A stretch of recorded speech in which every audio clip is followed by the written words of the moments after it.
Many people notice that for some reason stupid people are actually happier in life. But why is that?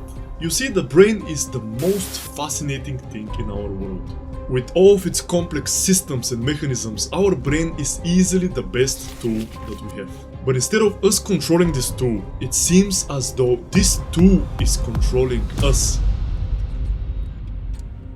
This knife is also a tool. It can help me cut vegetables and meat and prepare a nice healthy dinner, but at the same time it can help me assert violence. Our brain is not any different. We can use it for coming up with tremendous ideas which can change the world that we know forever. Or we can use our brain to literally destroy ourselves and others. It's obvious that I don't carry this knife everywhere around with me. I use it only when it's necessary, only when it's useful, only when I need it.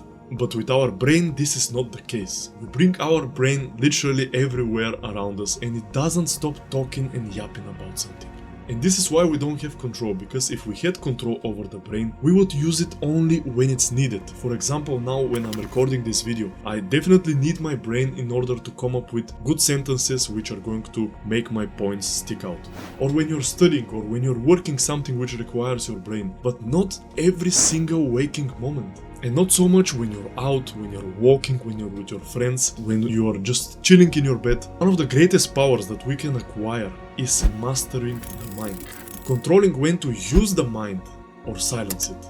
And from this comes another huge problem, is that the people identify themselves with their mind. People believe that all their thoughts are actually true. And that's why people start to put labels on everything. People start to put labels on themselves. I'm anxious, I'm a stressed person, I'm an introvert. And people just start fearing everything. Because people believe that every single one of their fearful thoughts is actually true. They believe that the world is out to get them, that they live in a dangerous situation.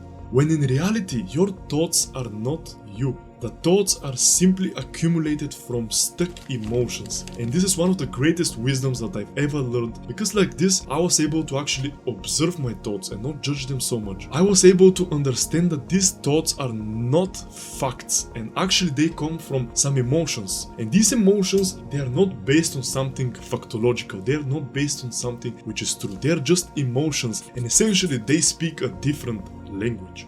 If you get only one thing from this video, is that thoughts come from emotions. That's why when you're happy, you have happy thoughts. When you're sad, you have sad thoughts. The thoughts are colored by your emotional state. And if you don't let go of the emotion that is underlying the thoughts, you're never going to get rid of these thoughts. These thoughts will keep coming up and coming up and coming up in your head. And you will try to deal with them, you'll try to journal them for example, but you realize that they never stop. It's like on your boat there is this huge hole where the water comes from. The ship starts to get flooded and instead of you trying to fill this hole so the water stops coming in, you instead take one bucket and you try your best to put the water back in the ocean. This is exactly the work that we are doing. This is why these thoughts come in the first place. Because the emotional charge behind them is controlling them, is running them. And you probably realize this in your life. There was a situation, or let's say a person in your life, which you had huge emotional feelings for. But once time passed and you stopped having so many emotions, you found yourself stop thinking about this particular person. But unfortunately, most people live from the head up. They are completely disconnected with their bodies, and this is exactly how the letting go technique comes about. You'll never be able to let go of the strong feelings inside of you unless you start living more in your body. The only way you can release these feelings from yourself is by focusing on them and actually allowing yourself to feel them completely. Without wanting to change them, without wanting to judge them, without wanting to label them. Label them as something good or something bad or something not nice. No, the feelings need to be felt. And once you let them be felt, they go out of you naturally. And this is our problem. We try to rationalize all of our emotions. Oh, I'm feeling right now sense of fear, I'm feeling anxiety. But in reality, if you live in your body completely, you will not label them as fear, anxiety, stress, etc. You will just feel the sensations. It's like a knot in the stomach, tingling in your spine, just feeling coldness in your fingers. These are all sensations. And we got used to labeling all of our sensations as some illnesses, some disorders. When you speak the language of the body, you will just feel and you will not judge them. And for many intellectual guys, this technique seems absurd because they want always to make sense of things, because they always want to find a solution through the mind. But guys, the whole point of this video is that the mind is actually our biggest problem. Not that it's our enemy, but we forgot how to use it. And in the best case scenario, we would live all the time in our body, just being completely present, and the moments when we need our mind, we would just use it to solve the problem at hand. Once we solve the problem at hand, we just return back to our body and start being present again. Of course, this is something very hard to acquire, and of course this is something which is completely the opposite of what we've been taught ever since we were born. But once you start doing the letting go technique, once you start to allow yourself to be however you are and feel whatever you feel, then you'll see these small, tiny changes on a day-to-day basis, and you'll see how much lighter you get, how everything seems just better in your life. And this is exactly the best method to improve your social interactions. Because for a very long time I was focused on the external things. How well groomed I am, what kind of body language I have, how do I control my voice so it's actually deeper. But all of these things are just outside techniques, not facing the problem inside.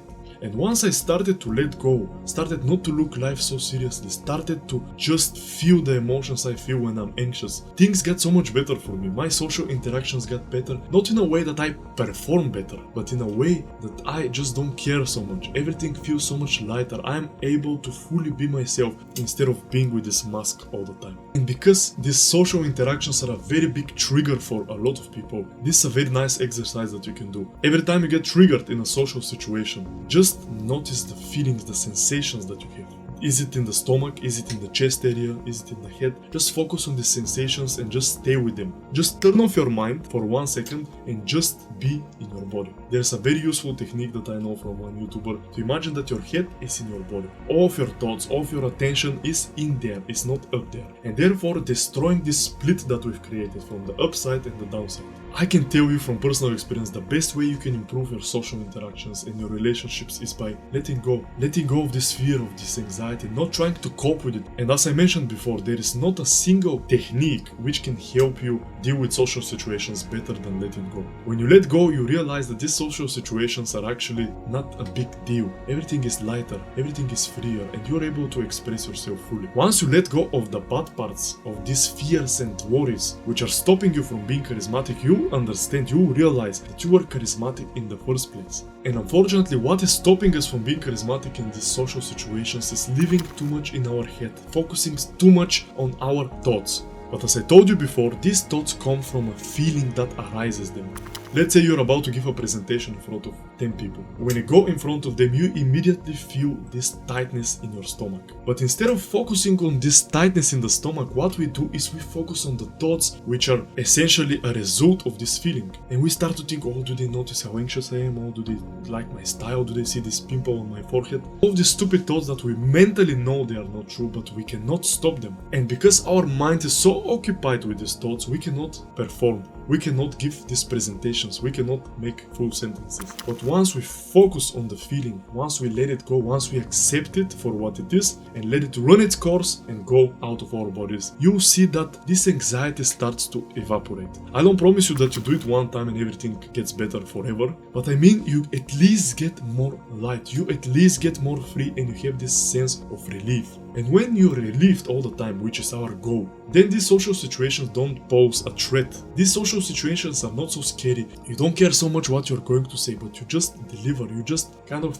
have this feeling that you don't care, and this makes you more charismatic, funnier, and actually a better presenter. And if you're struggling right now with overthinking, the best thing that you can do is stop thinking so much and focus your attention on your body. It's kind of like a mindfulness meditation. Instead of always processing the thoughts that are going and going and going in your head, just focus on the emotions, the sensations that you feel. And you'll see that this overthinking is a result of living in your head.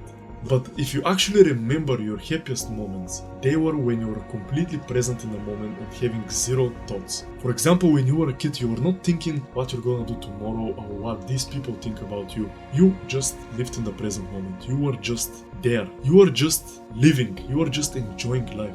And of course, now we're not kids and we have responsibilities, but we can save this kid-like curiosity, this kid-like excitement about the world, and stop being so logical about everything. Our mind is so powerful, it can come up with amazing things which can change your life, but we are not supposed to use it all the time. Once you stop living in this cage that you've created in your head, you start living in your body and you start living more in the outside world. And if you look back in time for your happiest moments, you realize that's exactly what you are doing. If you want to better understand yourself, your emotions, your feelings and how to deal with them, don't hesitate and click the first link down in the description. In our one-to-one training sessions, I can help you identifying your blind spots, realizing what is actually stopping you from being the person that you want to be. You will be able to better understand yourself and where you need to work on and what to let go. And most importantly, how. Don't hesitate and click the first link in the description. I'll be waiting for you there. You know, in this world where people are mainly focused on their mind, it's very difficult to understand emotions. It's like a completely different language. We have the mind language and we have the emotional language. And you know, as every foreign language, you cannot know it straight from the beginning. That's why I think this video is going to help you understand your emotions better. Thanks so much for watching, and never forget that real transformation starts from within.